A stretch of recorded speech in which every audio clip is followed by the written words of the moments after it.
Grabe ang Pelicans, pumalag dito sa kuponan ni Kabayan. Napathank you Lord lang ang fan na to. Halimaw si Zion Williamson. Nang liit si Karl Anthony Towns, pinangbubuli lang ni Taguro. Nagtaka na lang siya, walang 100%. Bigla na lang na may dugo ang player na to. Nalimintaan naman si Jordan Clarkson.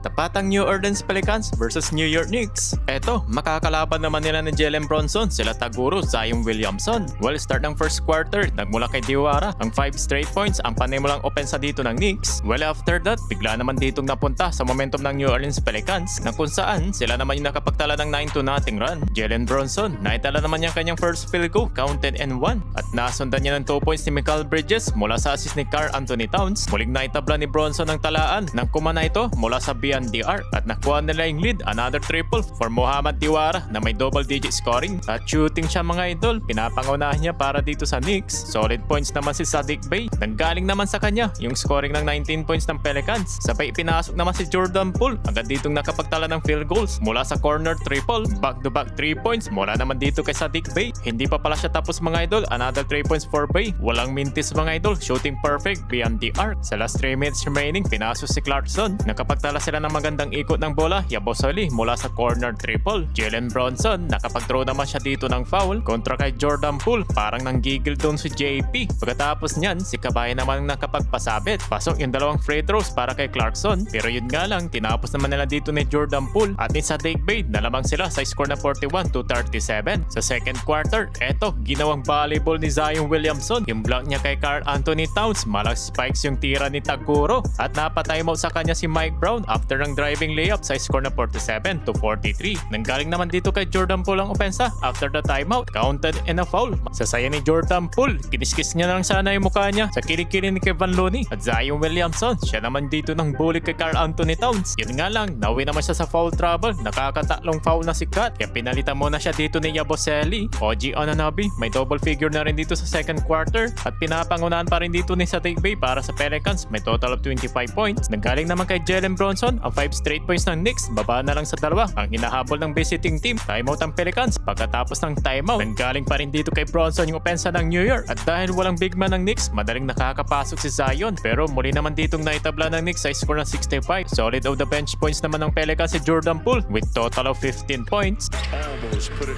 out front. There is Diawara again. You got it. Z all the way to the hole. Tinapos ni OG Anunoby ang first half na meron siya ditong 15 points. At sa dulo, nakapagpasabi naman si Zion Williamson. Pero bigla naman ditong napahinto yung crowd nang dahil may dugo yung player ng ilong ng Knicks. Kaya maaga siyang napabalik ng locker room. Nagtapos sa free throw ni Zion Williamson ng first half sa score ng 75-72. Well, sa start ng second half, nagmula naman dito kay Derek Quinn. Ang mid-range jumper sa harap yan ni Towns. Tinawagan naman siya dito ng defensive foul. Pinagsabihan naman dito ni Jalen Bronson na payuko na lang yung rookie. And after that, Zion Williamson nakapag-steals and a dunk.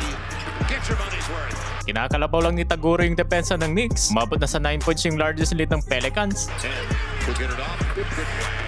Trey's got a little space. How about a 3? Yes! Na double team naman si Jalen Bronson at nalibre naman si Karl Anthony Towns. Pero napatimeout naman ng Knicks dahil sa magandang ginawang backdoor cut ng Pelicans, 90-81. Nalimitahan naman dito si Clarkson, hindi pa rin pinasok with only 5 minutes playing time. Well, after ng timeout, tuloy na nga ditong pumalo sa double digit lead ng Pelicans. Pero buti na lang, agad naman ditong nakakapagtala ng 5-0 run ng Knicks. Burado yung double digit lead ng home team. Jordan Poole, inabsorb naman yung foul, plus and 1. Sabay naman ditong pinasok si Kabayan at nakapukol ng corner 3 si Yabusele. Pero lamang pa rin ng 8 points ang home team. Sa last 2 minutes remaining, Jordan Clarkson pasok ang kanyang catch and shoot triple. Natapos ang third quarter, 4 ang may double figure sa Pelicans. May tig 26 points naman si Zion at si Saddiq Bey. Pelicans up by 7, 103-96. Sa fourth and final quarter, sinimula naman dito ni Jordan Clarkson ng mid-range jumper at sinundan niya ng 3 points ni Tyler Kolek and another field goals para kay Kabayan. Mukhang taking over mode dito si Clarkson. Pinutuhan naman si Zion Williamson sa play na to. Nagreklamo sa referee si Taguro. Eto, Jordan Clarkson